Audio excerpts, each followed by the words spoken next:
AP liquor scam కేసులో అధికారులు దర్యాప్తు ముమ్మరం చేశారు. ఈ కేసులో ప్రధాన నిందితుల్ని కస్టడీకి ఇవ్వాలని అధికారులు కోరుతున్నారు. ఈ మేరకు ధనుంజయ రెడ్డి, కృష్ణమోహన్ రెడ్డి, గోవిందప్పలను వారం రోజులు, కేసిరెడ్డిని 3 రోజుల పాటు కస్టడీకి ఇవ్వాలని పిటిషన్ దాఖలు చేశారు. ఇవాళ కస్టడీ పిటిషన్పై ఏసీబీ కోర్టు విచారణ జరుపుతుంది.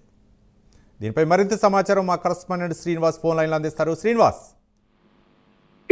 Thank you Ravi. ఏదైతే లిక్కర్ స్కామ్ కు సంబంధించి కూడా ఒకవైపు సిట్టు, మరోవైపు ఈడీ దూకుడు కొనసాగుతుంది. ఈ కేసుకు సంబంధించి కూడా నిజాలు నిగ్గు తెలిసే పనిలో ఉన్నారు. అయితే దీనికి సంబంధించి ఇంకా కీలకమైన ఆధారాలు, కీలకమైన సమాచారం సేకరించే పనిలో అటు సిట్టు కావచ్చు, ఇటు ఈడీ కావచ్చు, రెండు కూడా తమ ఇన్వెస్టిగేషన్ కొనసాగిస్తున్నాయి. ఇందులో భాగంగానే దీనికి సంబంధించి కూడా అయితే కీలక నిందితులను వాళ్ళని తమ కస్టడీకి ఇవ్వాలని చెప్పేసి కూడా ఇప్పటికే ఈ సిట్టు పోలీసులు న్యాయస్థానాన్ని ఆశ్రయించారు.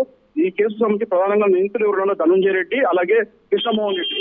ధనుంజయ రెడ్డి మాజీ ఐఏఎస్ అధికారి, అప్పట్లో సీఎం గా ఉన్న జగన్మోహన్ రెడ్డి దగ్గర ఆయన కీలకంగా వివరించారు. అలాగే అప్పుడు సీఎం దగ్గర కృష్ణమోహన్ రెడ్డి ఓఎస్డీగా పనిచేస్తారు. అలాగే జగన్ కు అత్యంత సన్నిహితులుగా ఉన్న బాలాజీ గోవిందప్ప, ఈ ముగ్గురిని కూడా తమ కస్టడీకి ఇవ్వాలని చెప్పేసి కూడా మరోసారి సిట్టు న్యాయస్థానంలో పిటిషన్ దాఖలు చేసింది.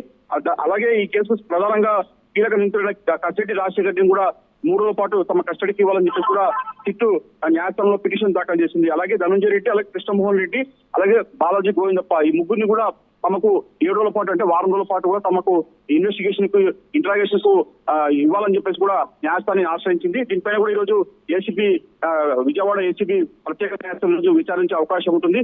మరి వీరి ముగ్గురిని కూడా సిట్టు వినతి మేరకు, పిటిషన్ మేరకు వాళ్ళని కస్టడీకి ఇస్తుందా, లేకుంటే ఎన్ని రోజులకు ఇస్తుందని చెప్పేసి ఈ రోజు సాయంత్రంలోగా తెలిసే అవకాశం ఉంటుంది Ravi. Right, thank you Srinivas.